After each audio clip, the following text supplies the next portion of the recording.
Hey, this is Tony Boss Bolin coming to you from the Lincoln Addict Podcast. Hey, it's Jason, ODB, the Lincoln Addict. Thank you for coming back. If you're a repeat listener, if you're new, make sure you smash the subscribe button on whatever device you're using or listening to the podcast on. I really appreciate it. Some of you listen on YouTube. If you are, hit subscribe. If you're on an Apple device, like many of you are, within the pre-installed podcast app, make sure you tap subscribe, and it's free. So thank you guys. I definitely appreciate you coming back. We got a jam-packed episode. And for those scoring at home, it's been a little less time between this episode and the last episode, and that's going to hopefully continue to improve. I am working on the next episode. I've been talking to the guest that we're going to have on, and he's from one of the big Lincoln crews, if you will, and I'm looking forward to sitting down with him. I've hung out with him in California before, so that's a little preview, sneak peek of the next episode of Lincoln Addict Podcast. This episode 30, is brought to you by our fine folks at a couple of these brands. Don't fast forward through this because this is key stuff, whether you've got a Lincoln now or you're in the market / dream car and you want to eventually pick one up. You want to make note of some of these different companies. So you can also go into the show description notes and you'll see some of this content as well, including links to their Instagram and or website. But number one, first and foremost, Devious Customs, DeviousCustoms.com and Devious Customs on social media. You can follow Jeff and team. They're doing some of the craziest builds in the world as it relates to Lincolns and other vehicles. But most importantly, the parts business that Jeff offers is awesome. DeviousCustoms.com, you can go under the Lincoln section. You have everything from interior pieces to speaker setups, as well as the world-famous air suspension kits that include everything that you need to either have to bag your car at home or have a local shop do it. DeviousCustoms.com. Colorado Custom with no S, ColoradoCustom.com. Michael and team, they make America's finest billet wheels, which includes the Lincoln replica wheels. Many of us are running those Colorado Custom wheels. They make the billet wheel look just like the hubcap. ColoradoCustom.com. Hit up Michael and team. They'll take care of you. Steel rubber. I often talk about the maintenance on these cars and some of the things that have to be done oftentimes are the weather stripping. There's a lot on these cars, arguably some of the most weather stripping I've ever seen on a vehicle. Steel rubber will take care of you, STEELE rubber.com. They're, of course, a family-owned business. They've been around many, many years, many generations, rather. And I think they still do a free catalog if you want it, or you can go to steelrubber.com. And lastly, Griot's Garage. We've got to thank them. The best detail products in the world. We had Nick on, who is now, I think, the CEO of the company. He was promoted. Nick Griot, that's GRIOTS Garage, griotsgarage.com. So on this episode, Larry Highbloom joins us. Now, I met Larry, I think technically through social media via my YouTube channel. I believe Larry was watching the videos, doing these different reviews of cars on Facebook Marketplace, on Bring a Trailer, eBay, and Larry had been in the market to sell his car. And how ironic is this? We've lined all of this up.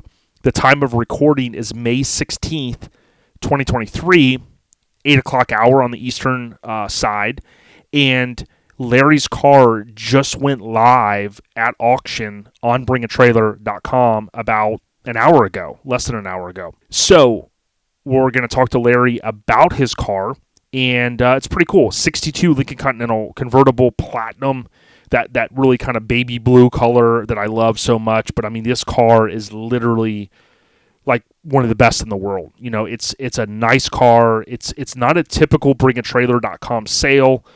Not saying that, cars on Bring a Trailer aren't nice, but certainly for a Lincoln, it's kind of in its class of its own is the best way to explain it to everyone. It's a higher tier car. It's a car that, even at $100,000, at $120,000, $130,000, I know from speaking to Larry, it's not going to sell for that price. If it goes much higher than that, at the reserve, then I know it's going to go to a new home. But it's one of those cars. He's got the money. He's got the time. He's got all of that invested in it. He knows where he needs to be at. It's just a car that's a little atypical from a Lincoln, 60s Lincoln rather, perspective to go and bring a trailer because, again, it's a higher tier restoration. So we got Larry on this episode. I'll also go through my normal, what I call kind of Lincoln life stuff, which will probably be a little shorter for this episode. I know I've said that in the past, but it probably will. And then we'll get you right to the meat and potatoes, which is Larry's interview. The overview of this episode is brought to you again by Devious Customs. I love when I go to deviouscustoms.com. I can actually go to kits and parts, and then you can hit shop Lincolns. And when you do that, he's got all of those parts there.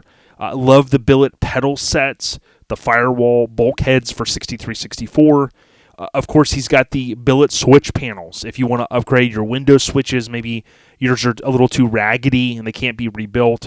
Speaker pods, Dakota digital gauges, air suspension kits, door panels, you name it.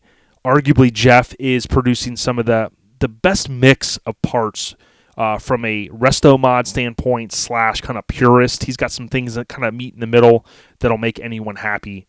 DeviousCustoms.com. All right.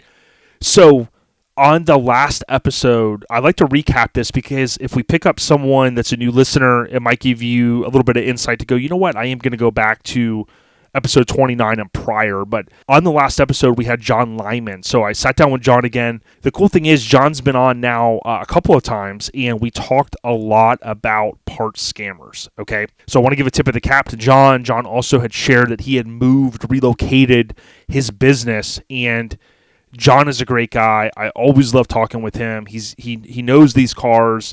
He does a great service for his clients and customers, parts, all of that mix.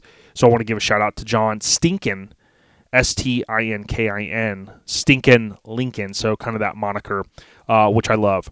Now I've got a review of a product that John offers that I'm going to be posting hopefully in the next week on YouTube. So make sure you go out on YouTube and follow Lincoln Addict, right? That's my channel. I produce everything there. Some of the podcast episodes batch over and they kind of live there, if you will. But rest assured, John Lyman, Stinkin' Lincoln, I'll be doing a review for a 6465, I guess technically 61 through 65, a part that you can install on your car. And it has to do with lighting. So I think it's pretty cool. And I want to thank John for always looking out. So big ups to John. Now, the one update that I'll give that ties into the topic that John and I talked about last time, which was part scammers. We gave different examples. We kind of had fun, fun episode, joking about different things. And again, I would preface and say, hey, we were never, I'll speak for myself, never going to make fun of anyone, different dialects, different places in the world, so on and so forth. Never going to do that. But we do talk about how ironic it would be for these parts are already rare for these cars, right? Someone over, no offense to Asia or the Middle East and things like that. I've got friends that live in, New Zealand and Australia. I've got a buddy, one of my best friends is Thai. I've got friends from all over the world, but how weird would it be for someone to acquire and collect all of these parts that sometimes have taken someone like Chris Dunn at Lincoln Land a lifetime, and they've somehow acquired these parts and they're in the Asia Pacific. It's just not going to happen, right? So we joke about that piece a little bit because, again, it just doesn't happen. And it's not that, an international seller of parts isn't possible because, people have bought and sold cars that go to the Middle East. I know our friend Josh in San Diego, he sold, I think, 2 of his cars that went to the Middle East. There's people all around the world that have money, but when you're talking about parts and you're talking about being diligent with not getting scammed, you have to be on high alert, is the best way I can say it. If you go on Facebook and you go to Lincoln Addict, one of the things we've done is we've shut down the parts posting in our group. Now, our group, there hasn't been a lot of discussion. Some of the other pages, there's constant discussion. And I think some of that has to do with me just not being on Facebook lately as much. But I posted a short video, 4 to 5 minutes, about a week ago. And it was someone that had followed me on Lincoln Addict and my personal Instagram. And it was like Lincoln Continental Parts, something like that. It's a very vague name. And you start looking at the photos, all different backgrounds, no consistency, right? We've talked about that in the last episode. And the reason why I'm saying all that is you have to be very conscious. Some of you are, Instagram savvy, and some of you are like, what's Instagram? When you're on Facebook or Instagram, my feedback, again, to reiterate from last episode, is be careful. When you have someone that follows you, don't just follow right back. That's what they're looking to do. The way Instagram is, like, it's going to show you that notification in the app, like, hey, they followed you. Do you want to follow them back? And a lot of people just go, boom. These scammers will do that all day, and they're going to go in at night, and they're going to unfollow all of the people that followed them. And what that does is it helps their number. It shows, like, now they're only following a couple hundred, but now they've got 10,000 people following them, right? And they keep playing that seesaw game. They keep their followers that they're following low, and they try to get more people to follow them. They buy some followers, and then boom, and then you start having the tipping scales with the algorithm, and their stuff starts getting pushed up. Well, what they do, and what this person was trying to do to some folks, my understanding was, boom, they start saying, hey, pay me through PayPal, friends and family. You pay them $400 or $200 or $50 or $10, whatever it is, and then boom, they block you. Done. What are you going to do? You're going to contact Instagram. They're not going to do anything. They're going to say, why did you send money to someone that you don't know? So be careful of that. The key update that I have is if you go in our Facebook group for Lincoln Addict, watch that video that I posted. I do a little voiceover on it, and I show you an Instagram account that literally, because I look at this stuff every single day, all the parts, I know where these parts are coming from, literally the person's saving photos from eBay, taking screenshots from websites, and all of this, goes on their feed, and it's like, oh, wow, look, he's got bucket seats, he's got deck lids, he's got these rare features, he's got this, he's got consoles, he's got all the cool stuff that everybody wants. What's the likelihood of that? It's just not going to happen. So anyways, previous episode recap brought to you by Griot's Garage. Again, GRIOTS, garage.com. You can buy product there. You'll be surprised as well if you go to your local auto parts seller and you go down the detail aisle. More than likely, you're going to see Griot's Garage, that famous red decal image for their business. Go and support these guys. Nick came on. He talked about the difference in the quality of their product. And I'll tell you what, I've been using their products now for a while, and I love them. They also do free videos on social media, but I primarily follow them on YouTube in terms of their content there because I'm not the best when it comes to detailing stuff. So you can check out Griot's Garage, their videos, and they're helping train people on the proper way to do things. Check them out. And if you're new, go back and listen to the episode, Griot's Garage with Nick. He's got a Lincoln too. So it was a perfect guest to have on Lincoln Addict Podcast. All right. Next, we have Lincoln Life Updates. So, man, the last few years, you see this rise in popularity of Lincolns, and we'll talk a little bit about that with Larry later. And a couple of the events that are growing like crazy are, one in specifically I want to talk about is the Temecula Rod Run. And Temecula, California is a place that I don't think I've been technically. It's a beautiful place north of Escondido. So when I start thinking San Diego, you go a little north, you got Escondido. You go a little bit north there on the 15, and that's Temecula, right? So I don't know how many hours or how long it takes to get to Huntington Beach, Long Beach, which is kind of the northwest of where Escondido is, and then Temecula, of course, north of that. But Temecula Rod Run's been around a long time, and because there's such a huge concentration of these Lincolns in the California area, you just end up with the Lincolns taking over. And this year, with the Lincoln Life guys, with Suicide Kings, with the Raddies, and then you had some of the Suicide Slabs members there, you had a culmination of a lot of Lincolns in one place. So it's something that goes down every year. You can Google Temecula Rod Run and find more information on it. Certainly, I would have loved to win out, but we have a big truck show we go to every April, and it's just kind of not in the cards. It doesn't line up perfectly. This September, though, is the Raddies get together, and I have a feeling it's going to be even bigger this year. They usually align it with Cruising for a Cure at OC Fair, and then they do a thing on Sunday, and we're going to talk more about that as we get through the year. So big ups to these different Lincoln, groups, clubs, crews, whatever you want to call them. A lot of good people, a lot of cool cars, some custom, some totally stock, everything in between, good people. So if you want to see on Instagram kind of the insight to this Lincoln life, is you want to follow Lincoln Life 65, Suicide Kings. They have a couple, Suicide Kings L.A., Suicide Kings CC, I think, for Car Club, Suicide Kings NorCal, and then you have the Raddies, Rattdys. These guys and ladies are all giving kind of insight into their world, cruising their cars. Some of these guys are meeting up every week during the week, so it's pretty cool.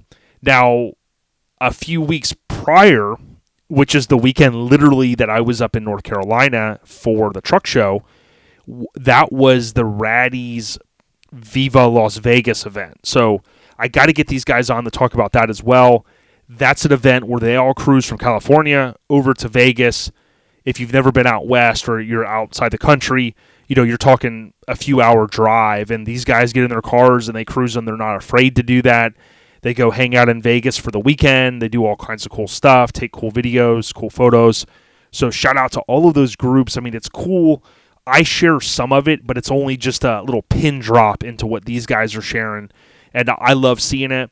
Richard at Suicide Slabs, David Escalante kind of running the crew over at Suicide Kings, the Raddies, with Roberto and Rusty and all the good kinfolk there, and Jesse and his brother and some of the other kinfolk under kind of the Lincoln Life brand that those guys do. Big shout out to all you guys. Again, I love seeing it, and I'm certainly not in a position to cruise as much as these guys are just because of other stuff I have going on. So just me as a Lincoln enthusiast, I always love kind of getting a peek into what they've got going on. And some of those guys brought home some nice hardware from Temecula Rod Run. So tip of the cap, good people. Lincoln Life Updates brought to you by Steel Rubber. I mentioned at the top, Steel Rubber, we've done an episode with them. You can go back and check it out. The owner of Steel Rubber came on and sat down with us. When you go to steelrubber.com, you can select the year, make, and model of your vehicle, as well as the style. So if it's a convertible or sedan, and they're going to give you a list of all of the parts for your particular car. If it's a convertible, if it's a sedan, and they make nearly everything. Now, each year is a little bit different. If there's something you don't see that you want or you need, hit up Steel Rubber through their customer service. Oftentimes, if they can get a good original, they'll start making a product. And again, over the course of time, they have been the go-to place for Lincoln owners. STEELE rubber.com for more information. All right, so next we have Lincoln sales. So the updates that I kind of mentioned that I've really pulled back a little bit here. I do post cars for sale for time to time, but what I would want to kind of reinforce to anyone is if you go on bringatrailer.com and you type in Lincoln Continental, what you're going to do is you're going to see the live auctions, including Larry's car, currently at $10,000 with 7 days left. But if you go scroll down a little bit, you're going to see a few sales, and I'm going to cover the last three. So you had a 63 convertible in Princeton Gray, I think the color is, $54,500. That was on May 11th, so just under a week ago. Solid car. I did the review for our YouTube channel for Lincoln Addict. You can check it out. There's some things with it that weren't perfect. These cars often aren't perfect. I think Larry's is pretty close. But this 63 was, a solid car, not a high-end build, but something that surely someone's going to get in, probably turn the key, and cruise and have fun in it. There was a 66 on May 1st that sold for $52,500. So this was literally $2,000 less. I thought it was a nice one. Another blue car, a 66, convertible, so you had kind of the late model, if you will. And then just a couple days before that, on April 30th, or I guess a day before, you had a yellow Sunburst 61 Lincoln Continental Convertible, and it sold for $55,000. So 3 cars in literally a week and a half, 2-week span that sold all within $3,000 of each other. So that kind of gives you the market right there. Now, certainly you can break down the nuts and bolts of these and start to say, okay, well, why was this one only $55,000 and things like that. And you look at a lot of these cars, and oftentimes they do need a good amount. Like, people have enjoyed them, they've driven them. They haven't maintained them to like a super high end, specification in terms of, fixing everything, fixing the AC, doing this, doing that. A lot of times these cars can be driven for a very, very long time and just enjoyed, with basic maintenance, believe it or not. Although, if you go on social media, a lot of people would make you think that these cars aren't reliable and things like that. And sometimes, you'll run into issues. I get it. But certainly, like I always tell people, if you want to do a motor swap in your car, have at it. I mean, you can do that, do whatever you want to do. But just know that you don't have to do that. I often see it on all the TV shows. They're like, I went with an LS because, I just wanted a reliable car. And I'm like, you can have a reliable car with almost any engine. But when the car's 60 years old, you often have to do a lot of stuff to it. And I think people just go, for the power and the money and for what I'm going to have in the end, people are just swapping the motor. So either way, basically 3 convertibles sold within 2-week period, all within $3,000 of each other, that mid 55 range. So it's kind of given us a little bit of level off to kind of see where we're at. I'm curious to see where we'll go from here, including Larry's car, which we'll talk about here shortly with Larry Highbloom. Lincoln Sales Updates brought to you by AccuAir. If you're looking to add air suspension to your car, ACCU Air, AccuAir.com. They have plug-and-play applications, and you can literally go there and buy a kit. You can have that kit installed. They have pressure-based systems. They have height sensors. You can even work this stuff from your phone if you have the ECU Plus, which is pretty darn cool. So check them out, AccuAir.com. Let them know that Lincoln Addict podcast sent you. Oh, by the way, they have a Lincoln on the cover of their page. Pretty friggin' awesome. Check them out, AccuAir.com. All right, next we got Lincolns in movies, TV shows, music videos, and album covers. I keep expanding the section. I posted a reel on this via social media, and there's a YouTube channel that used to post some pretty cool stuff, Big Fancy Car, and he posted this video in the past, which reminded me of this flick that I guess you could call a cult classic. Some of these movies are very hard to find. They're not available through streaming. But some of you old school guys may remember a 1971 flick called Chrome and Hot Leather. All right? This is crazy. IMDb says a Green Beret returns home from Vietnam War to find that a gang of murderous bikers has killed his fiancée. He calls on several of his Green Beret buddies to come and help him take revenge on the gang. And in this movie, there's a clip, and what I did on social media is I really edited it down to kind of get it to, 30 seconds or 60 seconds.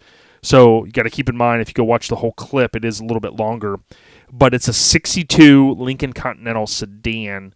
Of course, they made 27,849 of those in 62, and they literally destroy this car.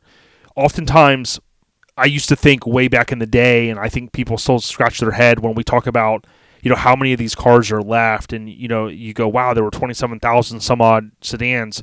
There must be 25,000 of those still left. Well, Hollywood, fires, parting out, rust, you could make some categories of where some of these cars go. Fender benders back in the day. These cars were kind of boats in the late 70s, early 80s, and it just was like, okay, they were junkers if if the bumper was crammed in. So this is a perfect example of where one of these cars ended up going. Now, who knows if anybody had track of the VIN tag? There is a website, which I'll talk more about in the future, where you can submit your VIN. It's the Lincoln Registry. And if you Google Lincoln Continental Registry, I recently submitted a couple of VINs to them, and they responded pretty quick within a couple days. But I think it's the LincolnRegistry.com. And if you've got like a car that you've parted out, take a photo of the VIN plate, and when you submit it, you register a Lincoln on the website.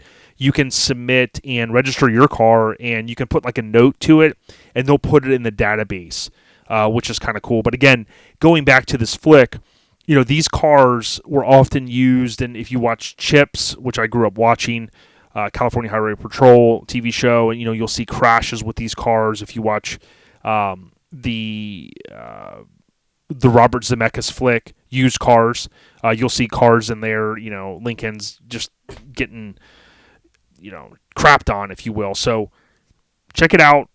Crazy movie, 1971 flick, and I posted a shorter version of the Lincoln sequence on social media. Check it out. Lincoln's in movies, TV shows, music covers, album covers, you name it. Some of you have also submitted some of these, so thank you very much. I'll try to get to some of those in the near future as I produce more content of Lincoln Addict Podcast. All right, next we got Smuggler's Blues and Rita Hayworth. So my 64 blue and my 65 red. I never would have thought that I'd own two of these cars. I feel very fortunate. Sometimes hate even talking about it because I feel very blessed to have worked hard to be able to afford these two cars. And there's not a lot of updates to share. The blue 64, I do intend, if all goes well, although I'm kind of dealing with some personal things right now, I may take it to a show this weekend. I had it really lined up to go to a show back in January, and just with weather back in January and a few other things that I was kind of working through that I've talked about on the podcast, I just haven't gotten it to a show yet. Now, I say a show, we do have the third weekend every month in Tampa. So the third Saturday every month in Tampa is something we call Rides by the River. And it's down at the Tampa Armature Works. So the owner is a big car person that owns this whole area. It's a beautiful building. They showed a lot of respect to the old lineage there in Tampa at the armature place where they made armatures. And they do this event, and I have taken the car there a couple of times. If I make it this Saturday, I'm going to be 5 for 5. So January, February, March, April, and this will be the 5th for May. So I'm looking forward to it. The plan was to go down to Rides by the River and then leave from there and go to Dover where the car show's going on. So we'll kind of see how that works out, again, dealing with some other things. But that's the one update that I have on Smuggler's Blues. Rita Hayworth, I was just talking to my friend TC and Blair, or my friends rather, and we've got to finish the air condition upgrade. So we started it, and it's really been on me because we got pretty far that day. We probably have 2 or 3 hours left, and I just haven't gotten back over there. We haven't carved out a good day to finish it. But what I'm going to do is I'll do a video, and I'm hoping that TC will be able to offer, some advice for people that want to do a similar upgrade. I think the big thing for us is upgrading the condenser, which is going to pair well with the new refrigerant. That stuff is important. Everything I've heard, everything I've read is if you're going to upgrade to the 134A, I think it is, you want to go with the newer condenser if you can. Now, do some people upgrade anything but just the ports? I mean, I've heard people doing it and they're fine. But, I'll get a chance to see. I'm really looking forward to having the AC working ice cold in this car. Not so much that it's going to keep us ice cold, in these hot summers here, but just to have it done. Not many people take the time, I certainly haven't on my 64, to go and redo everything and make it where it works, in terms of the AC. Now, I've done a partial update on my 64 with the vacuum lines and things like that, and that's a lot. But certainly, once the 65 gets squared away with the AC, I want to then eventually do the AC for sure in the blue car. It's just going to take some time to carve that out. So that's a future project. But those are the few updates that I have on Smuggler's Blues and Rita Hayworth. Certainly fun cars, but always something to do. Next, I want to give a shout out to Larry. So this is ironic. So Larry Highbloom, several weeks ago, I want to say a couple months ago, but maybe several weeks ago, he had reached out about doing a write-up on me, and I certainly appreciate that. And he's part of the LCOC, which is the Lincoln Continental Owners Club. If you go to lcoc.org, that's the site. You can actually, if you want, you can subscribe to the Lincoln Continental Owners Club. There's like a yearly fee and whatnot. But if you go to LCOC regions and then you go to Philadelphia, from there you're able to look at these newsletters, and there's a spring 2023 newsletter. It's the fourth link down.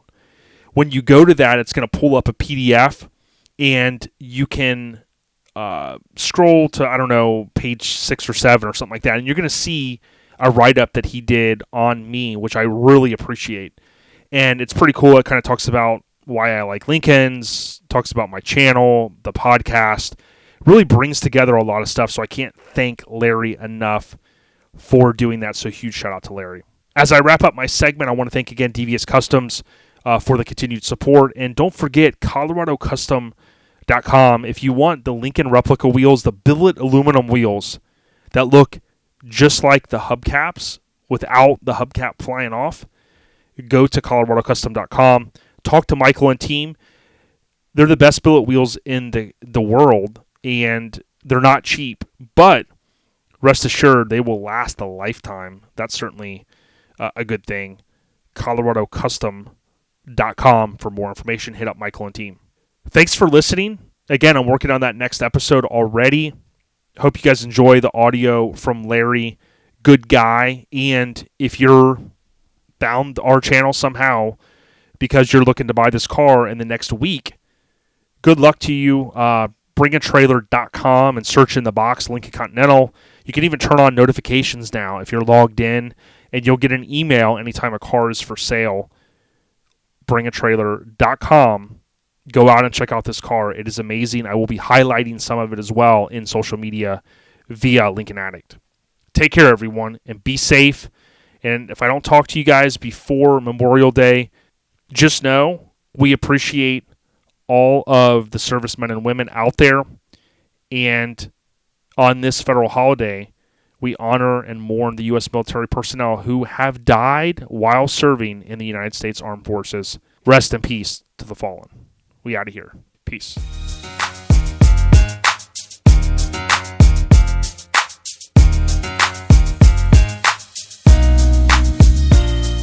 Hey, as I said earlier in the podcast, I'm super excited to sit down with my friend Larry Highbloom. Larry, how are you doing? Hey, I'm doing great, Jason. How you doing? Good. Thank you so much for sitting down with us. We're really excited to speak with you about your car, and I can't wait to get into it. But would you mind sharing just a little bit of backstory, a little bit of information on who you are, Larry?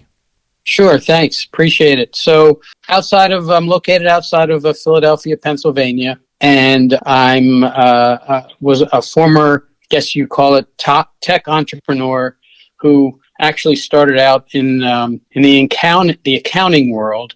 But, I really didn't like that. And I've been a car guy my whole life. So I kind of segued from accounting into the automobile dealership world as a controller. And from there, I kind of got an idea to build a business and was lucky enough to have a wife who was behind me and supported me.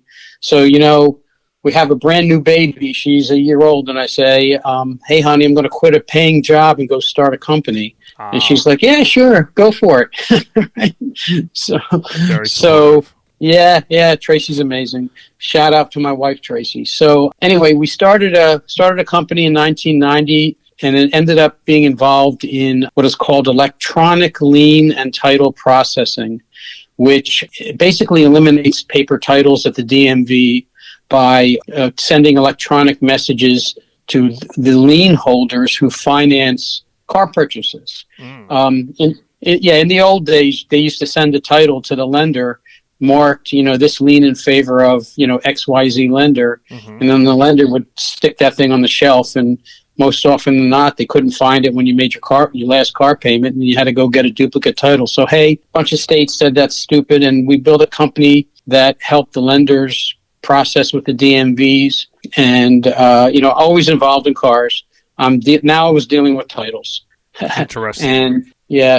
And got 2 daughters. One's in L.A., one's with me here in Philadelphia, and have been a Lincoln guy since I got out of college. Awesome. Yeah, I wanted to kind of ask you, and I appreciate the backstory on the company that you helped build. The question I had was kind of, you mentioned being a car guy for a long time. Do you remember playing with Hot Wheels and things like that as a child? Oh, yeah. Are you kidding? I drove my parents crazy. I had to have the latest Matchbox that came out. And I don't even know if you remember that. This is way before your time, I can tell. Motorific. Oh, they were so cool. We used to buy these things called Motorific. It had like a racetrack. It was a plastic racetrack you could make yourself. And the cars were larger than slot cars. And they had like real tires on them, which was amazing. And they looked like, a 65 Mustang or, a 68 Chevelle. Mm-hmm. And I used to drive them crazy by building these road courses throughout the living room and, and in the kitchen sometimes. And my mom every now and then would say, "That's enough, get them out of here." And I'd have to throw me out in the backyard and I'd go play with the cars in the backyard. Amazing memories. I love it. And you hinted a moment ago about kind of liking Lincolns for a long time. What do you think maybe drew you into the Lincolns? Was it seeing photos or advertisements or maybe a car there in the area that you remember?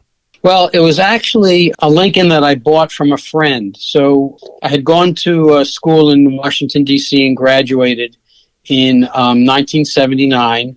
Yeah, I'm an old dude. And a friend of mine, a good friend of mine who's still my good friend, his brother's wife, if you can follow the chain there, mm-hmm. was a paralegal working in a law firm in Washington, D.C. And they settled the estate of this woman, and she had a 65 Lincoln sedan. And at that time, it was Wimbledon white with the green, sea foam green interior. Mm-hmm. And at that time, when they settled the estate, the car had 22,000 original miles on it. And so my friend's brother, his name was John, he bought the car, and he kept it for a year or two, and then he sold it to me. And I had, in the basically, early 80s, I had this 65 Lincoln in my, driveway in the apartment complexes where I was living at the time, because it was before I owned a house. Mm-hmm. And here we were tooling around in this Lincoln, and it was in pretty good shape. I mean, 22,000 miles. I mean, there was the normal things you got to take care of, but the thing ran like a charm. And that car is what got me involved in Lincolns, because I just was freaked by the engineering and how cool this car was. And, even back then in the mid 80s, it would turn heads when you drove it down the street, because you just don't see those cars, at the time driving around. So I always, you learn about the sedan, and then you learn about the convertible. And then I saw the convertible. I said, gosh, I'd like to get one of those these days.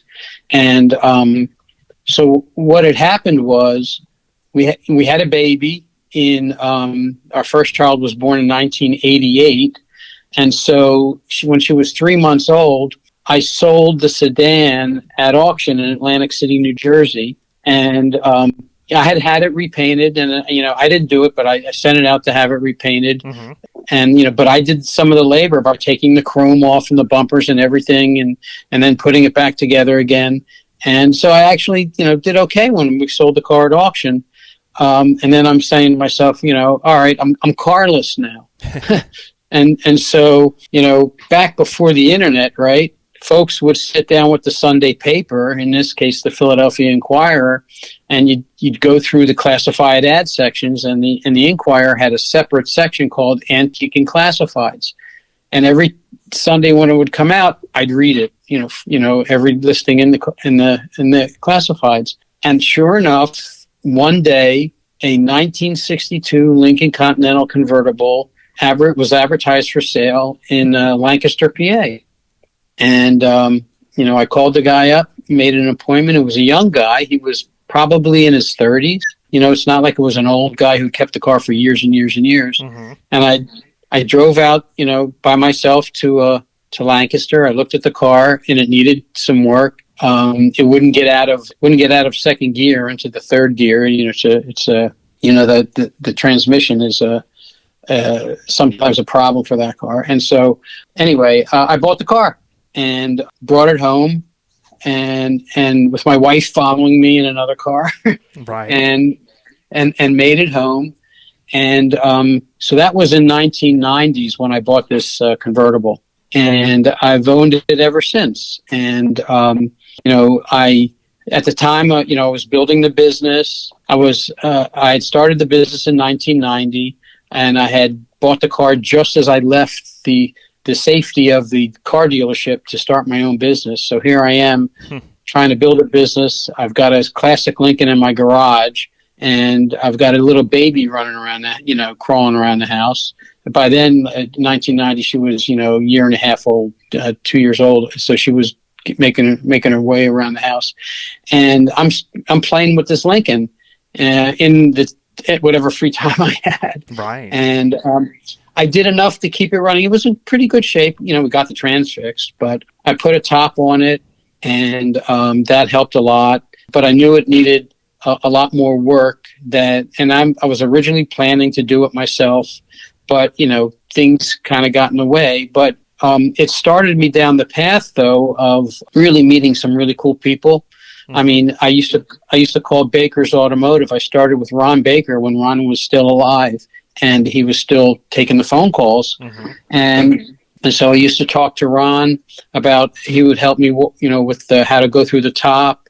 I think I'm going to try to find it. I think I have one of the earlier manuals he hand wrote or he hand printed. Wow. On the convertible top. And, we got that working, and I would buy parts from him off and on, but I did enough that I could drive the car. I had a mechanic locally who did the things that I couldn't do on the engine and any carburetor work, because, I know what my limits are. Sure. And I definitely don't want to hurt the car for sure.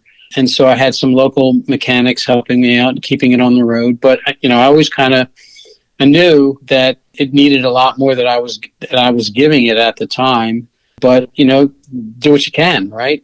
And so, but bit by bit, it got better and better and better and roadworthy. But it was still, probably a number 3 condition, because the paint luckily was good, but by then, bubbles were starting to pop up, because I don't remember. I don't have any record as to when the last time the car was painted before I bought it. Right. So, I don't know who did the prep or whatever, but it had been repainted. But thankfully, they repainted it in the right platinum color, which is critical. So, apparently somebody was trying to keep it on, statistically, honestly, I guess. And anyway, so, we just kind of drove it around. I still have memories of my daughter, who's, now 35, where she would stand up and hold on to the steering wheel while I worked the pedals with the top down. And my other daughter, who was then born after my first daughter, would sit next to her. If the people who make you put kids in childcare seats could see us, we'd be arrested. Right. We'd go drive around the block, and she'd steer the car, and I'd work the pedals. Oh, yeah. We're talking with Larry Highbloom, and when we talk about the 1962 Lincoln Continental Convertible in the platinum color, it really, really is just a stunning, beautiful color. One of my favorite colors. I love the color blue. My dad and my mother, they had several blue vehicles. Nothing as cool as a Lincoln Continental Convertible when I was younger, but I've always leaned towards blue vehicles. I've owned a few myself, and when you see the car, which I have not seen in person, I've seen in a lot of photos and videos, it's really, really stunning. And when you were driving this car around during the period, which we'll talk about shortly here, the restoration that it goes through, but before the restoration, did you feel like you were going to local shows and you were always getting thumbs up, or were you only taking it out a couple of times a year? Oh, no, I drove that car. Now, when I bought the car, it had 65,000 miles on it, and currently, I think the odometer's at 84,000, something like that, or 80,000. I should know that by heart, but I only put on 16,000 miles in complete ownership of the vehicle since 1990, which is when I bought it. And but every time I would take that car out, even when I had just gotten it and it needed a little bit more work, I mean, people would always, if you would stop at a traffic light, invariably somebody would lean, put their window down and say, what year is that? Is that a 65? And by the way, this is the pre, quote, Entourage thing. Yeah. So this was way before the Entourage show came out, that a lot of folk that opened the eyes of a lot of folks to Lincoln convertibles. And so people just were amazed when they would see the car because the top was working, right? So I like to take the car to, actually not even car shows, but like to the, not to the mall, but to the outside shopping area near our home, and just put the top down. And when people would see the 4 doors open up, the rear doors, and the top was down, I mean, you'd get people coming up to the car and saying, what, wait a minute, what are you telling me? And they would be like, what is this? And other people who knew what the car was says, I haven't seen one of those in so many years. Oh my word. Does everything work? And I would show them back then, even there, and the drop down windows worked, and the top worked, and all the door and the windows were working. So it blows people's mind when they see a Lincoln convertible that's functioning, how cool, even though it's complex, but how cool that car is. Yes, it is. I know so many people it brings to mind, JFK as the president, that it's such a synonymous car, with that name. And like you said, in different regions of the country, you'll hear different conversation pieces. I know down here, shout out to our friend Chris at Lincoln Land. Chris was often cruising in the Clearwater area with his car, and I've heard people say, wow, what is this? I can't believe it. So they definitely are head turners, as we know. And something to keep in mind, something that Chris always told me is, when he started his business in the early 80s, he goes, hey, Jason, you got to remember, these cars were only 15, 17, 18 years old, if you will, and it's hard to kind of imagine that. But again, after the crazy gas madness of the 70s into the 80s, these cars were a little bit more plentiful in the early 80s. And to find a car like you did that was what I'll refer to as a survivor, it was in such good condition, that had to have been a good feeling all those years pre-restoration to know that you were cruising around in a car that wasn't some sort of rust bucket. Right. It had good bones. We certainly do repairs before the big restoration took place. In 1998, I had the 430 rebuilt because, at that time I was starting to make some money in the company.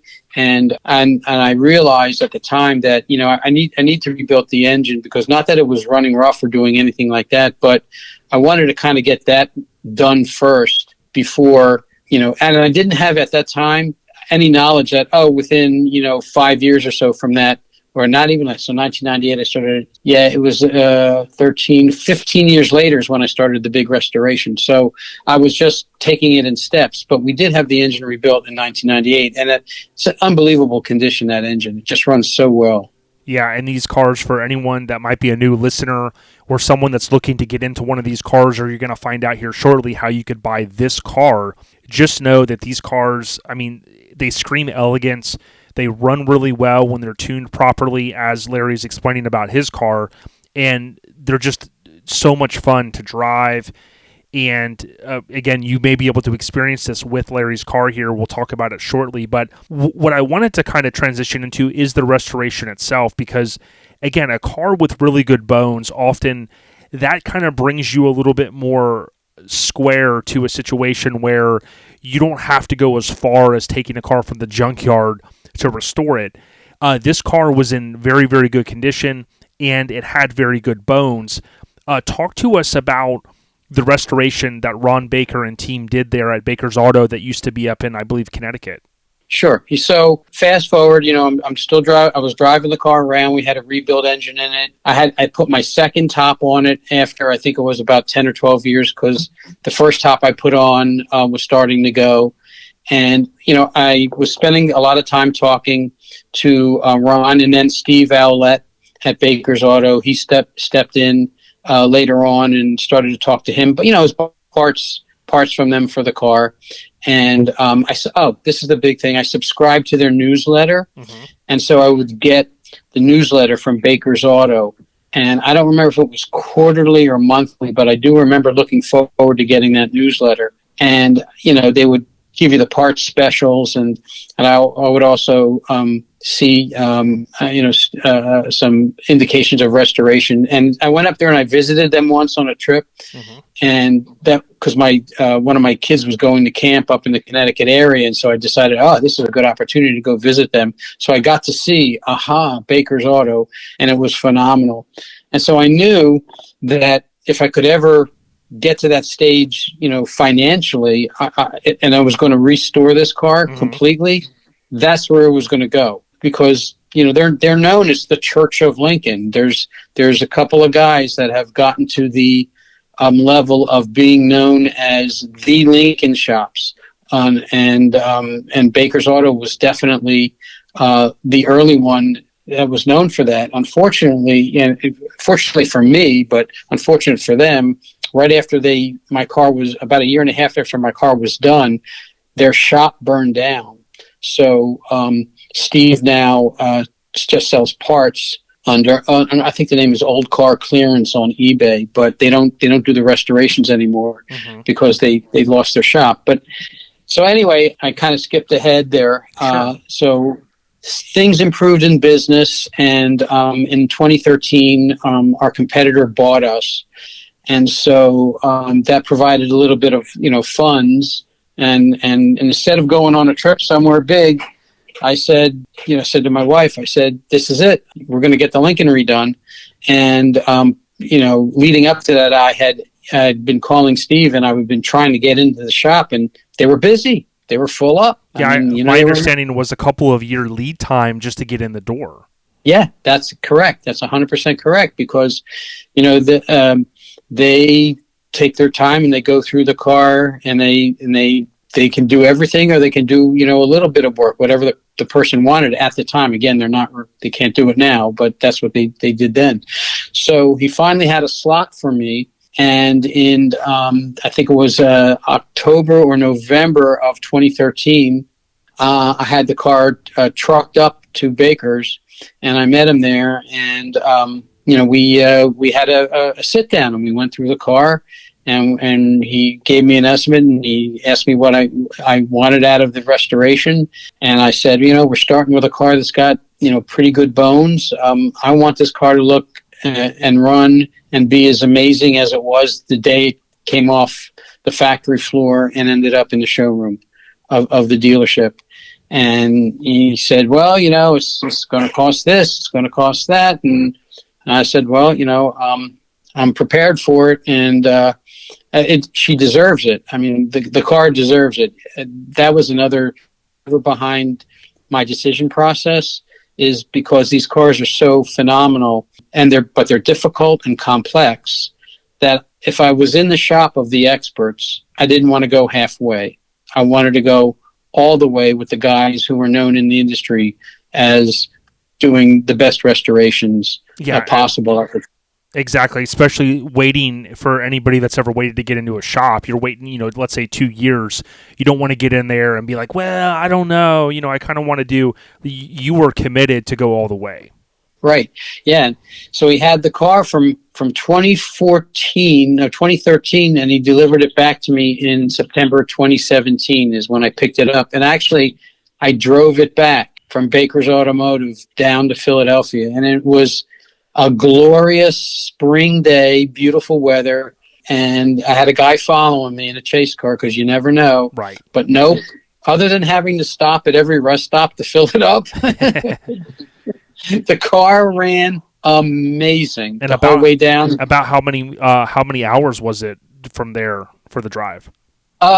So we left. So they were up in Putnam, Connecticut, and I'm driving to Philadelphia. And I want to say that's like 300 miles, and I'm being super careful. Got it. So it was probably 5 or 6 hours, because we would stop. I wasn't trying to break any land speed records. Yeah.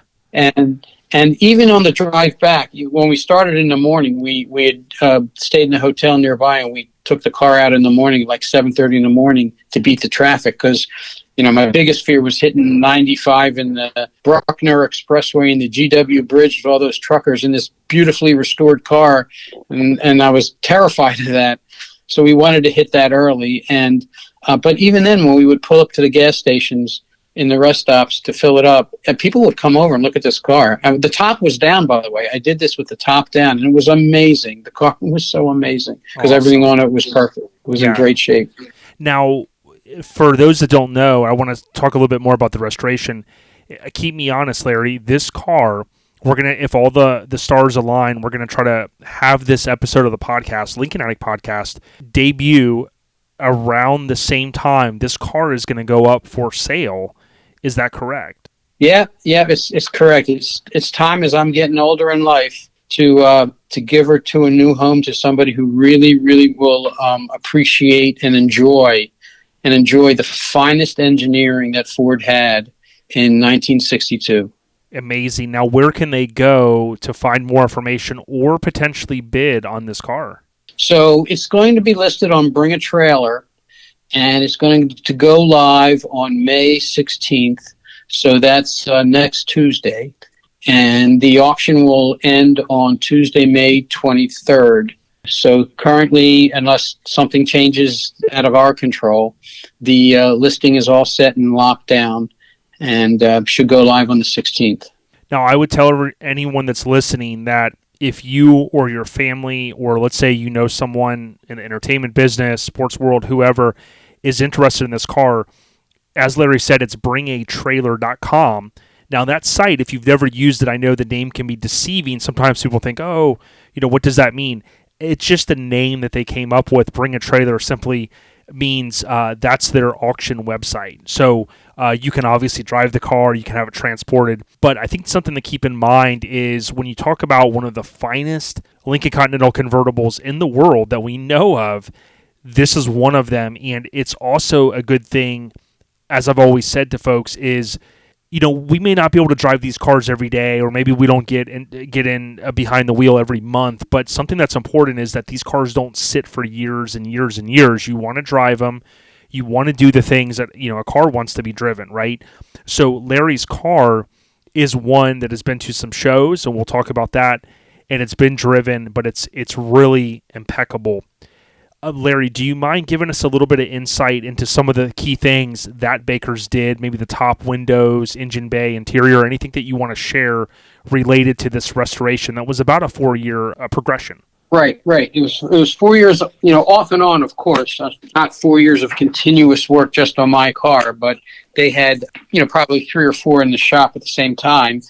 But it basically was, and this is a land yacht, stem to stern. So everything on this car was looked at, and if it wasn't, in their judgment, up to snuff, it was replaced.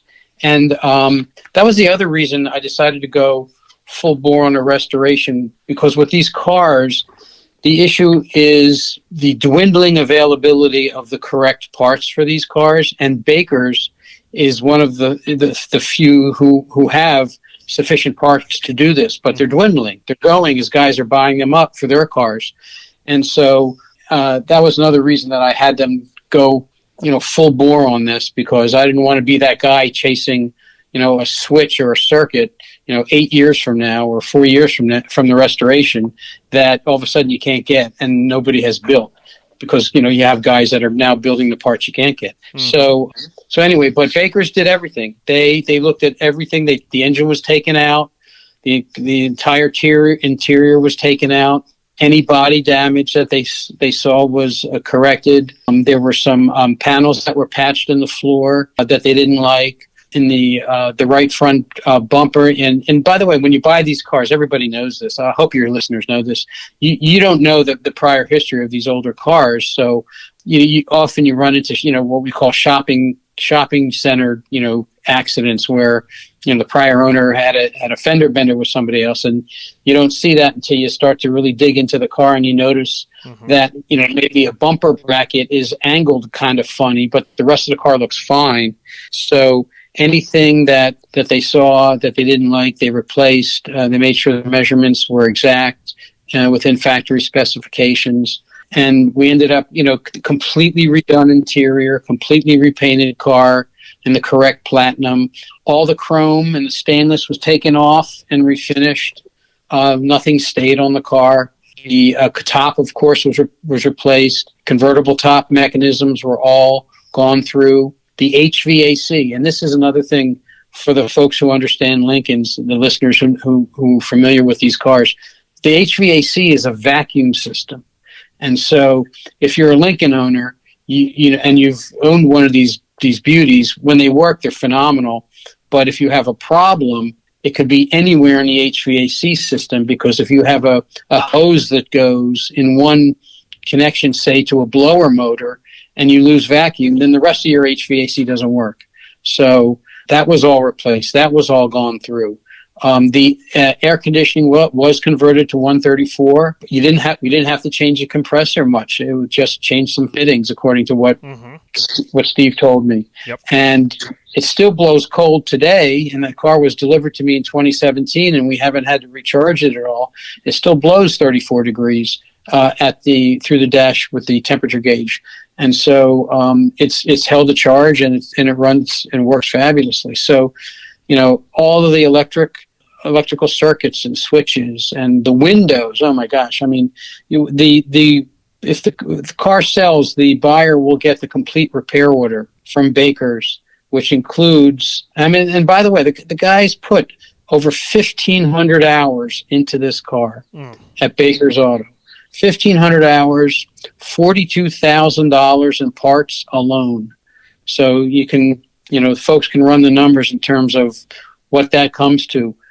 They'll get a repair order, which is, it's like ridiculous how long it is with everything they did. 16 pages long of everything they did every day when they worked on this car, because what is really good about Baker's approach is on every specific day, each tech, and there's only two of them who worked on these cars, Tommy, and I'm skipping the name of the other gentleman, and I feel bad about it. But Tommy would write down what he did that day, what parts were purchased that day from stock, or if they had to get them from somebody else. And you have a complete biography of the restoration.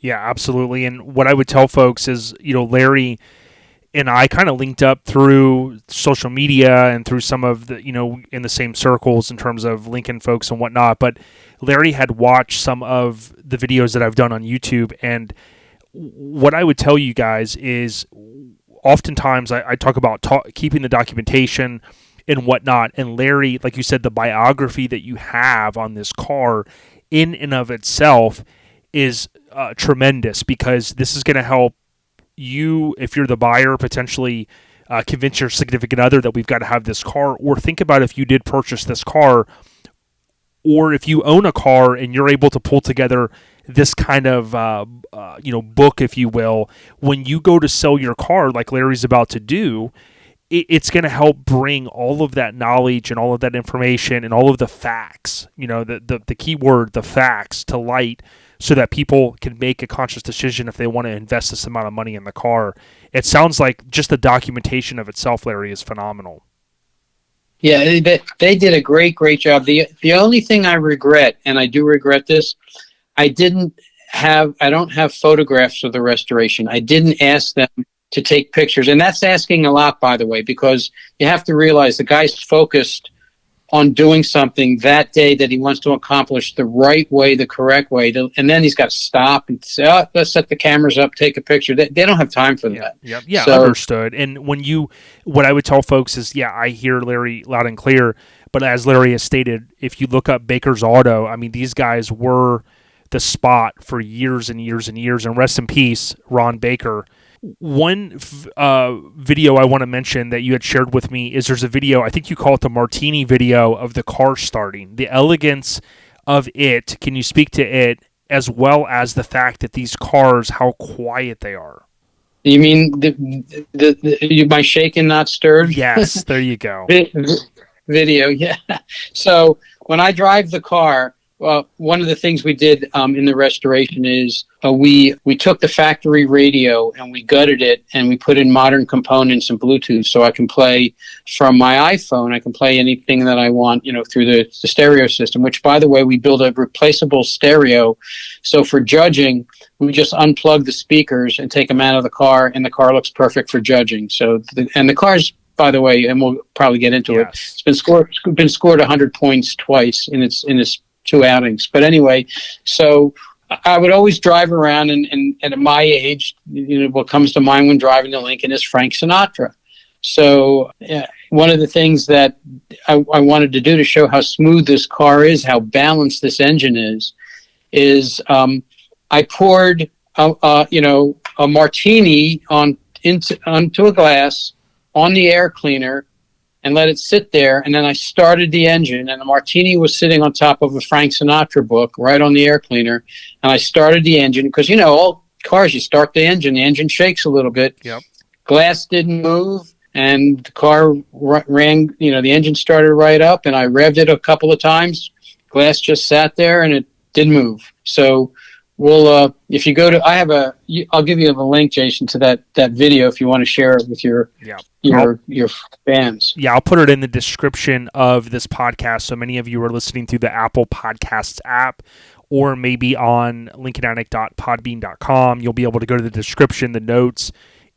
Also in the Podbean app itself, you can go to the description notes, and you'll be able to click that link, and it will take you over to his channel.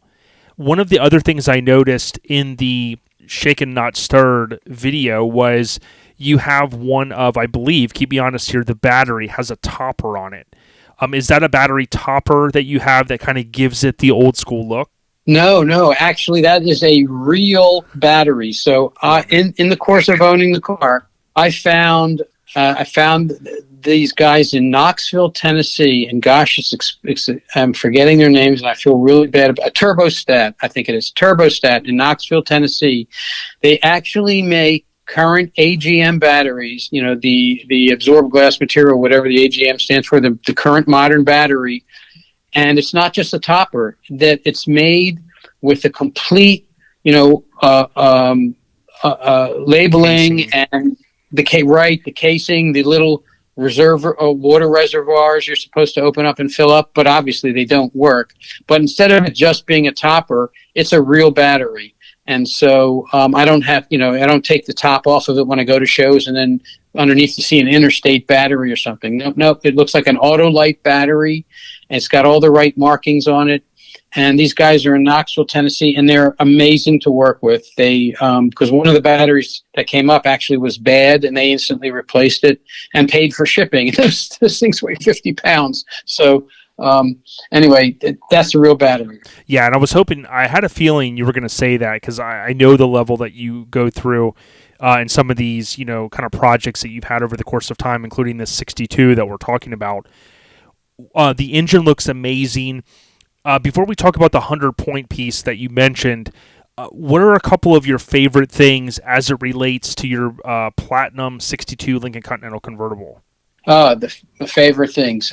So it's always a show for people when the top goes up and down. Obviously that's number one. And but beyond showing it to other people, what I enjoy about the car the most, it's a super strong, comfortable, reliable car, and very rare.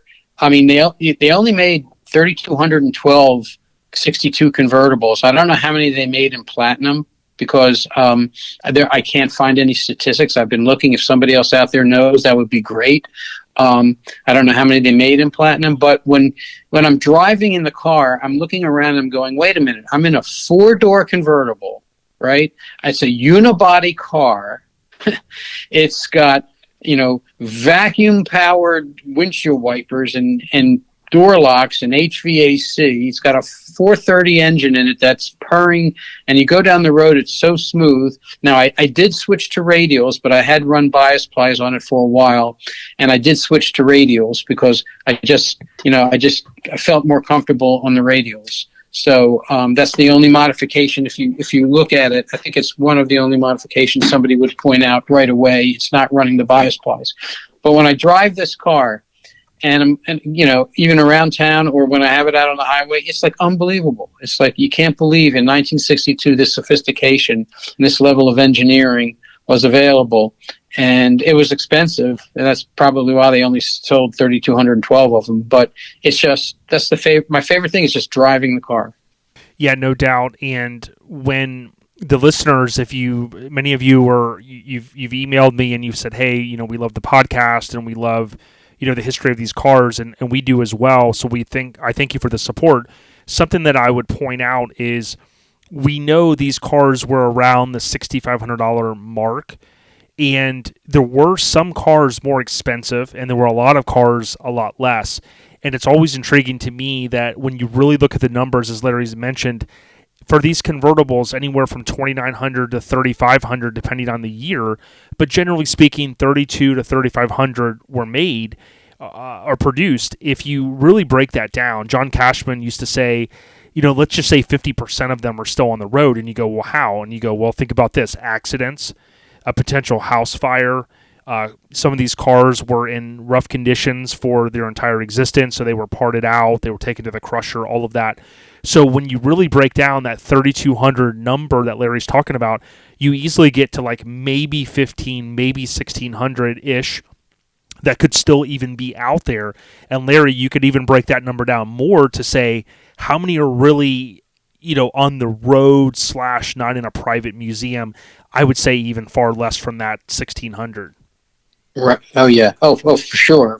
And realize this was Ford's halo car in 1962. The top of the line vehicle from Ford Motor Company was the convertible Lincoln Continental. And there's like you're saying, 1,500, 1,400 around today. And, this car's in superb condition. So I don't know how many are around that are in the condition like this car is. Yeah, absolutely. And I wanted to kind of ask you this question. When you think of, everybody kind of has a year in their head that they really love. Some people, it's a different year. Some people, what's this one? What do you think it is? 62 is a very sought after year. What are maybe a couple things that come to mind that you think really draws someone to the 62 model year?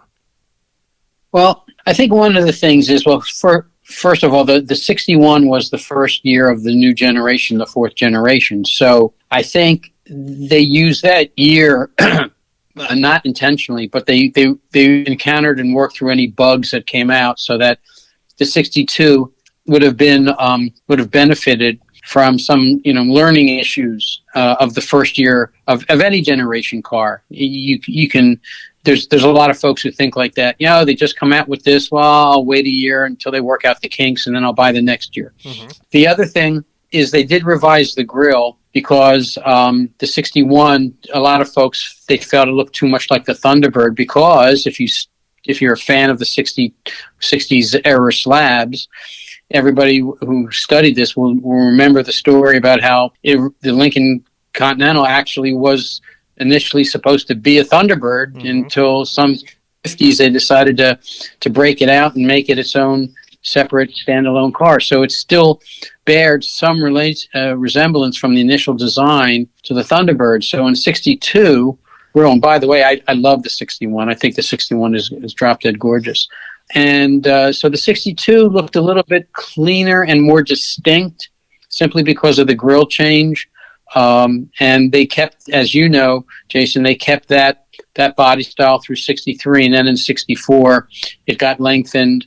And gosh, you can correct me. Is that the year that they went to the straight windows on the sides and then the flat glass? Exactly. And something that a lot of people point out, to your point, Larry, in 61, 2, and 3, people think, everybody has their opinion on it, but they really truly believe like the curved glass that did, to your point, change in 64 to the flat glass. A lot of folks feel like the classiness of it was just at an all-time high because of the curved glass, and obviously it's more expensive to produce that. And again, 61, 62, 63 often is a special place in a lot of people's hearts, including the 62, for some of the reasons that Larry just mentioned. Yeah. Now, it's a couple things I'll point out. The introduction date of the 62 model was 10/12 of 61, so it was October 12th of 61. There were a total of 31,061 produced. Larry mentioned 3212 on the convertibles. That left 27,849, so 27,849 sedans. The four-door convertible was retailed at $6,720. But again, if you did the math, I mean, that was a ton of money back in 62. Optional equipment, I want to mention this as well. So some of my resources that I always kind of refer to and some of the notes I take, some of the new options for 62 were the power vent windows, which my understanding, I talked to TC, are very, very rare. The electric radio antenna. You also had for 62, that was new, was you had the automatic deck release. That was the sedan only. And then you had the automatic headlight dimmer, which was like $45-ish, if you will. But 62, like I said, or like Larry mentioned, they really started to refine a couple of things. And if I had to pick between 61 and 62, my heart goes to 62 just because I like some of the refinements that they made, especially with the front. Although Larry said it, 61 definitely is an amazing year as well. Let me ask you this. When you talk about 100-point restoration, right, and a 100-point score at some of these Lincoln Continental Owner Club, also known as LCOC, when you talk about scoring 100 points, not just anybody can do it, what are some of the few, like maybe a couple of the fine details that you really have to kind of reel in, so to speak, in order to meet that 100-point mark? Well, the first thing I would say to anybody who's serious about having their vehicle judged is, first of all, join a club for that mark of car, whether it's the Mustang Club, or the Chevelle Club, or the Lincoln Club, the Lincoln Continental Owners Club, because it's going to be a source of several things. Number one, it's going to be a source of information and the accuracy of restoring the car. It's also going to be a source of suppliers and vendors for parts for the car. And most importantly, it's going to be a source of the greatest people around.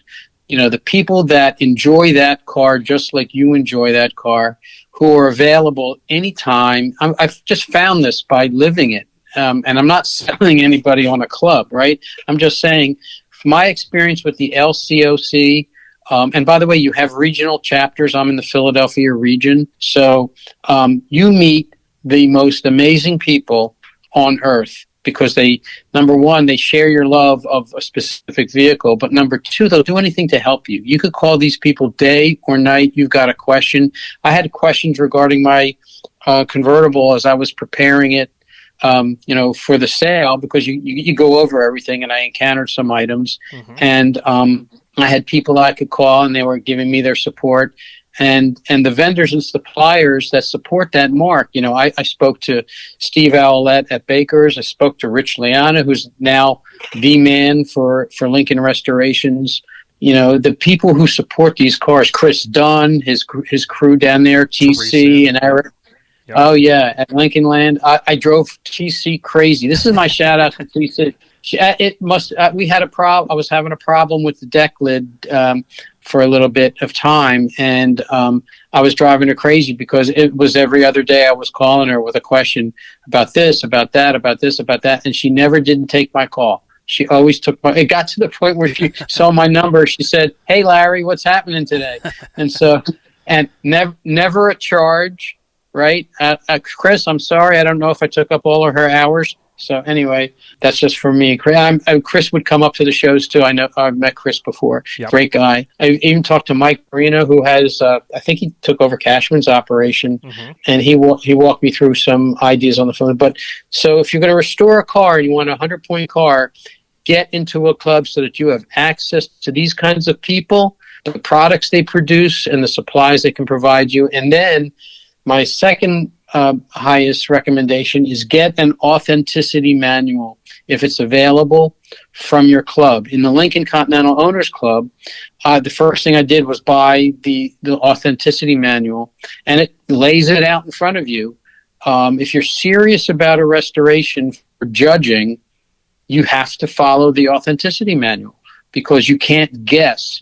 You can't say, well, I think they used tower clamps on the radiator hoses in 1962, and then go to a meet and find out that, no, they used worm clamps, and then you get a demerit.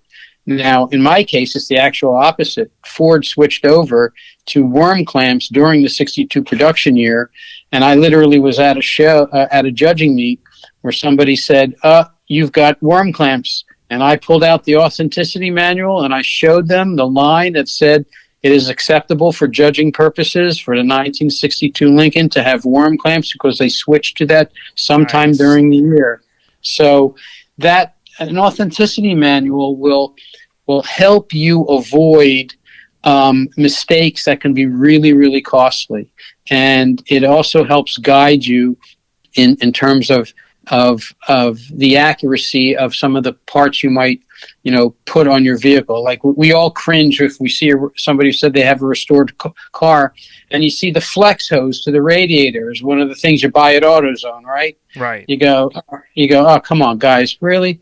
But you don't want to be too crazy because part of the joy of having the car is driving it and not building it to be a trailer queen. And in this case, we ended up with a 100-point car that I, every now and then I do drive and enjoy when the weather is good, of course. So my recommendations: join a club, get the authenticity manual, and don't be shy. And attend their meets, whatever club you're in. Go to their meets. Get their newsletters if they have them. Immerse yourself in the vehicle because that's really going to be the only way, other than writing a blank check to somebody that you're going to trust very well. You could hire somebody. There's the guys out there. You could just give them a blank check and say, "Give me a 100-point car," but ain't going to be cheap. It is. Oh my gosh. I can tell you. It is not going to be cheap, especially with the Lincolns. Shout out, as Larry said, to TC, Teresa Connor, a.k.a. TC, at Lincoln Land. Shout out to Chris Dunn. These guys have helped me a lot. I give credit to them all the time. John Cashman as well. You mentioned some guys that, you obviously kind of came up through the Lincoln scene with Ron Baker and team. Again, rest in peace to Ron. But often reinforce to people, hey, I wouldn't know an ounce of what I know if it isn't for these guys. But I got a couple more questions for you and then we'll wind it down. So you answered the question specific to, so I appreciate that, relating back to the 100-point car. So a very thorough answer. What advice would you give someone, whether they can maybe they can't afford this car, which we'll talk about in a moment, that you're going to be selling, but let's say someone wants to buy one of these cars and they want to get into a restoration, whether it be mild or full bore. What advice would you give them from someone like yourself that has went through and endured in a restoration already? Okay, well, the first thing would be to set your goal and objective. Determine what you want to achieve. If you're looking for a 100-point authentic car, that's going to send you in one direction. If you're going to build a resto mod, for example, you want to take the car and modify it and customize it to your own intent, that will send you in another direction in terms of my answer. So first off, if let's say you do want that 100-point show car, that to drive onto the field at Pebble Beach or Amelia Island, find the best car that you can buy and pay whatever they're asking if you can find the best car to start with, because the gap is going to be narrower. Now, speaking about the Lincolns and the older cars of that era, anything, older than the 70s, frankly, I mentioned this, I think, before, the parts are starting to become unobtainium, meaning that you can't find them. And so you don't want to be stymied by buying a rough car, number one, and then having to track down all of these harder and harder to get parts. As simply as time goes by, the parts are getting bought up by guys who are doing the same thing as you are. So you're kind of like in a race to get to these parts. If you buy the best car that you can buy, number one, a lot of the work's been done. A lot of the parts been acquired. A lot of the detail has been done. You're going to save money in the long run, even though you're paying more at the inception, because unless you have a complete shop, I mean a complete paint, downdraft paint booth and everything else in it, and you're going to do this yourself, you're going to spend on a Lincoln to take a rough car, let's say it's a 4 or a number 3 condition, and break that thing down and make that a number 1 concourse car. I know what I paid. You're going to be over $220,000 without batting an eye. Absolutely. So that's on a complete restoration for concourse judging. For a resto mod, then you go in a different direction because you have ideas of what you want to do with that car, whether it's a Lincoln or a Corvette or a Mustang, it doesn't matter. So that answer is a little bit different. Mm-hmm. You might want a number 4 car because you're not going to be trying to meet concourse judging. You're just going to be ripping things out and replacing them, with a devious, chassis setup, or any kind of those cool products that are out there. And you don't care about the wheels because you're going to put on Colorados, and who knows what you're going to do? Who knows what you're going to do with that car? So it's the first step in the journey is, what do you want the outcome to be? And then that drives which way you go. Yeah, 100%. You guys if you've watched the YouTube channel, you know that if you're looking to get in on something, to Larry's point, you can get in at a lot lower costs. But obviously, like I've told folks, if you're not a hands-on type of person and you're relying upon local shops or places that you're going to take your car to another state, it's definitely going to get expensive. So, Larry, I want to give you a thanks because you had mentioned just a moment ago about the regional LCOC groups, and you had recently did a spotlight on myself, and I want to thank you for that. If people go to lcoc.org, you can go to LCOC regions, and then you can go to the Philadelphia region. There are newsletters, and there is a 2023 spring newsletter there, and you did a write-up, a spotlight on myself, and I really appreciate that. The reason why I wanted to kind of tie that in is, when you think about how people, the enthusiasts, meet these days, sometimes it's at an event. You and I have really sparked up a great friendship, and we kind of met through the Lincoln Forum / YouTube and Instagram and stuff like that. And I think you're giving us a lot of valuable information, and I really appreciate you sitting down with us. My pleasure. And for your listeners, I might seem, I've nerded out a bit on the Lincolns because I'm so in love with the car, and the editor of the Continental Star, which is the newsletter for the Philadelphia region of the LCOC. And just for full disclosure, I've also judged in the summer because they threw me out on the field with the senior judges. But they didn't let me judge my era. I've also judged the Mark II era. Mark IIs are amazing cars. Don't get me started with them. But anyway, so just for your listeners to know, I've been involved with the LCOC for a couple of years now. Yeah, the last couple things I got, number one is, again, when you're on the website lcoc.org, you can become a member. And I know, sometimes these, quote, clubs are looked at, in different kind of generations of folks and things like that. Certainly what Larry said, in my opinion, rings true. If you want to become an LCOC member, Lincoln Continental Owners Club, certainly do that. You can find all the information there if you just click on Join LCOC. And, let's help bring this into the next few decades. There's a lot of younger folks getting involved in these cars. Not saying that that it was always maybe the older crowd, but certainly over the past 20 years, you mentioned the E word, Entourage, which was the TV show that kind of helped bring maybe these cars to the forefront for some folks that weren't aware of them. But I certainly appreciate everything you've stated so far. The last couple things I had was I wanted to mention, speaking of LCOC, you have had an opportunity to be at a lot of these very cool events. You shared some photos with me. I believe one of them was in Michigan where you got to meet some of the leadership at Lincoln. How neat was that, being parked in front of the building with Lincoln kind of across the front of the building there? Oh, that was the highlight, I think, of the club membership going back, so many years, because we were celebrating the centennial, the 100-year anniversary of Ford's acquisition of Lincoln from Henry Leland.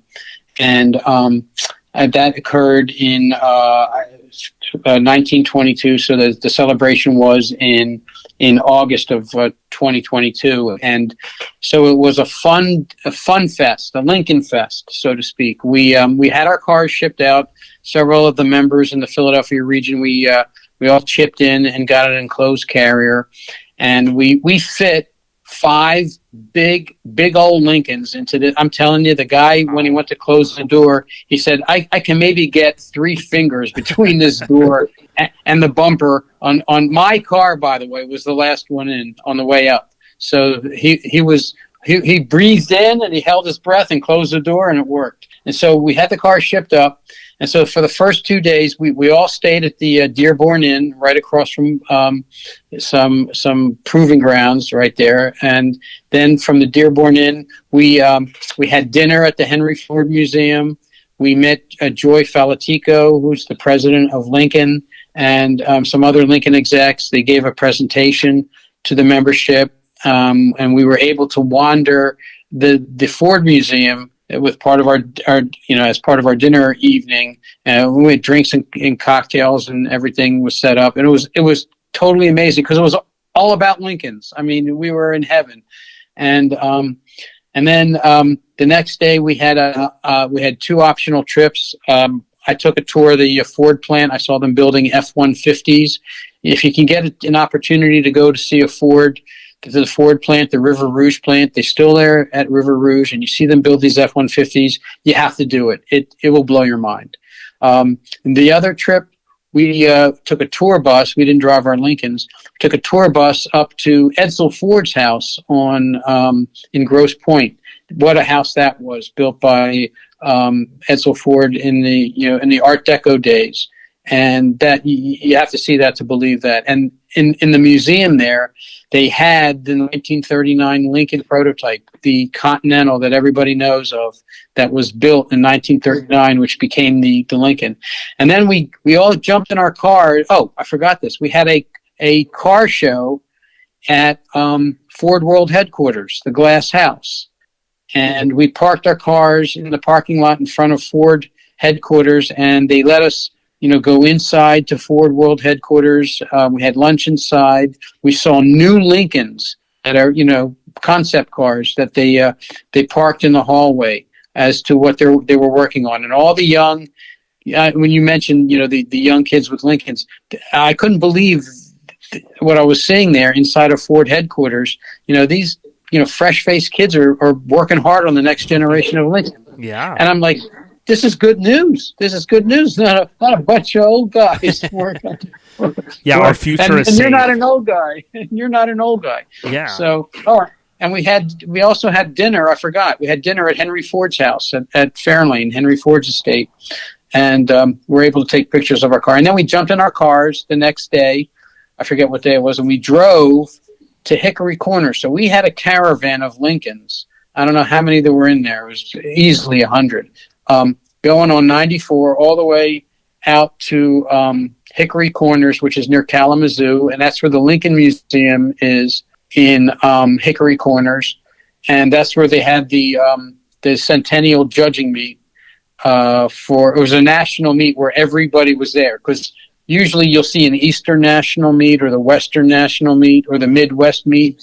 This was a national meet, so everybody from every region had their cars there, and my girl scored 100 point and tied for first place as a senior now, because in the Eastern National Meet in 2021, she won the primary and also the Lincoln Trophy, the bucket for the division trophy for all Lincolns of 61 through 69 in October of 2021. So as a senior car, we went up there and we had a cookout and they had an auction, and the museum up there for Hickory Corners, they had all kinds of car museums there besides Lincoln. It was a blast. It was a blast. It was so much fun. Yeah, and these are some of the things that you can participate in potentially if you join the LCOC. There's more information on their website on some of their upcoming events and things like that. So I want to just make sure that everyone's aware that there's some amazing opportunities, and I even kick myself for not participating in the one that Larry just broke down, because I remember Chris Dunn drove up there, and it was just a great a mix of people from all over really the world. In closing, I want to just reinforce one thing. So, we've been talking about Larry's amazing car, and some of you are going to be able to go on bringatrailer.com right now and see it, depending on when you're listening to this. Now, obviously, the earlier listeners, the first week, that's when it's going to more than likely coincide with this car going for sale on or around May 16th. But, Larry, I want to be clear that this is a wonderful car, and if you think about what you said earlier, imagine if a shop rate was $100 to $150+ an hour, and you have a car that has over 1,500 hours in it, plus another 40,000 in parts, right? Then you look at the cost of what a car, just a run-of-the-mill convertible would be these days.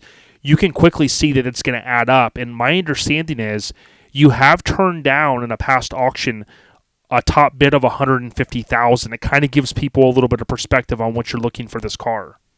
Yeah, that's true. I ran the car through the Mecum Harrisburg auction in July of last year, and it did get bid up to $150. And if anybody there has access to I think the Mecum website, I think is through Paramount or something. I'm not sure where you get it, but if you can play back the episode where my car is on the block, listen to what the commentators say about the Lincolns, because that is very, very interesting.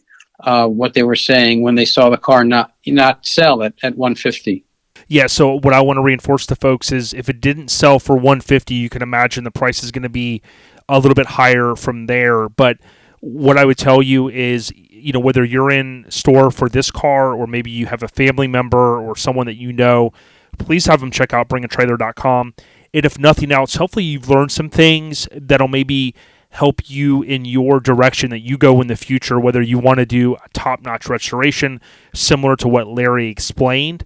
That was not worked on 40 hours a week for 4 years straight, but certainly had over 1,500 hours put in it by one of the best of the best. But we certainly wish you all the luck with this. I know if someone ends up buying this car this go around, they're going to get an amazing machine, and I know it's not going to be easy to let go from your clutches, Larry. No, I'll be, on the one hand, I'll be happy knowing it's going to hopefully go to somebody who really, really appreciates her. On the other hand, it's going to be tough to let go. I've owned her since 1990. I've owned her for 33 years, going on 34. So it's like I said, my oldest daughter is only 1 year older than the car. I've owned it. Oh yeah. And Larry, I would imagine if anybody has questions, one thing that I've always promoted about Bring a Trailer is folks can ask questions there. And as you and I both know, one of the great things about Bring a Trailer is you often will have a very engaged seller. It sounds like you're definitely engaged. I can imagine you'd be willing to answer any questions that people put into the Bring a Trailer comment section. Oh, absolutely. I mean, one of the best things, I think one of the defining things about Bring a Trailer is that venue of communication between the bidders and the seller. Because think about it for a minute. We all watch the auctions, Barrett, Jackson, Mecum, etc. And the cars are on stage for 40 seconds, but before that they sit in an area, and you'll be lucky if you can find the owner when the car is sitting there. And if you are, you can talk to the person about it. But you get a brief amount of time. With Bring a Trailer, you can ask whatever questions you want, and it's up to the seller to answer them. And I would strongly recommend, if you're listing a car on Bring a Trailer, why go through the effort of trying to sell your car and then not answer the questions? I mean, I don't understand that. So the people are asking you questions because they're interested in their car. They're not asking you questions to try to trip you up and say, aha, they didn't make a steel Corvette in 1967. I mean, that's not the purpose. And the purpose is really to provide a venue or an environment for communication. And the comment section is the coolest, most valuable part to me of Bring a Trailer, because it's a static auction. You just got photographs there. So all the action is in the comments. Yeah, and I wish I had Bring a Trailer as a sponsor of the podcast, because I would tell you this. It's also a good way, especially, many of you are coming to the YouTube channel. I appreciate that, or the podcast itself. But if you think about reading some of those comments, not everything that everyone says in there is true, but you can kind of get a gauge from people on certain things. It also gives you a little bit of insight to what people are asking. So, wow, if so-and-so asked for a video of that or a photo of this, it gives you a little bit of insight, even if this isn't a car that you can maybe splurge for, some things to keep in mind for a potential future purchase. But Larry, dude, it has been an amazing hour or so. I just want to kind of throw it over to you to see if you want to give, I know you gave a shout out to your wife and daughters earlier. Any other shout outs that you wanted to provide, or any last comments for the for the Lincoln Addicts out there? Sure, thanks. I appreciate it. Big shout out to my wife to pursue my passion for all these years and never giving me a hard time about the car. I mean, if you don't have a good wife behind you, I mean, and we know your story, Jason. We know Matt, Rita Hayworth, and that's cool. That is so cool. And another shout out to my two beautiful daughters, Amanda and Madison. This Lincoln has been in their lives, and they love the Lincoln, and they're actually kind of not happy with me that it's up for sale. And being out in L.A., Madison has been able to send me photographs of other cool Lincolns in the LA area when she sees them on the street, which is so cool. And so, another big shout out again to the folks down at Lincoln Land, TC, Steve Owlett, Baker's Auto, all the great guys in the Lincoln Club, Carl, Tony, Jim, you guys all know who you are. And I hope I didn't leave anybody out. And Jason, I really, props to you for giving me an opportunity to talk about this car, because my final comment is we're heading into a virtual online world now. And for you guys that are going to be doing, selling your car or buying your car online, for the sellers, describe everything you can about your car, show videos of special things like the windows going up and down in Lincoln when you open the back door, or the top working. Don't expect somebody to just guess that it works, because you only get one chance online. Absolutely. And the audio briefly cut out a second earlier, but I think you had reinforced your wife's name was Tracy, and shout out to Tracy, because I think it cut out there just for a second. Sure, Tracy, yep. Absolutely. Larry, like I said, thank you so much for your continued commitment. I would, again, ask that if you guys want more information, please visit lcoc.org. While you're there, you can go to the LCOC regions and then go to Philadelphia. As I mentioned, there are some free newsletters. The 2023 spring, Larry did a very cool write-up. I can't thank you enough, and kind of tied in a few things related to my passion. And certainly, Larry, we give a tip of the cap to you and all the LCOC members.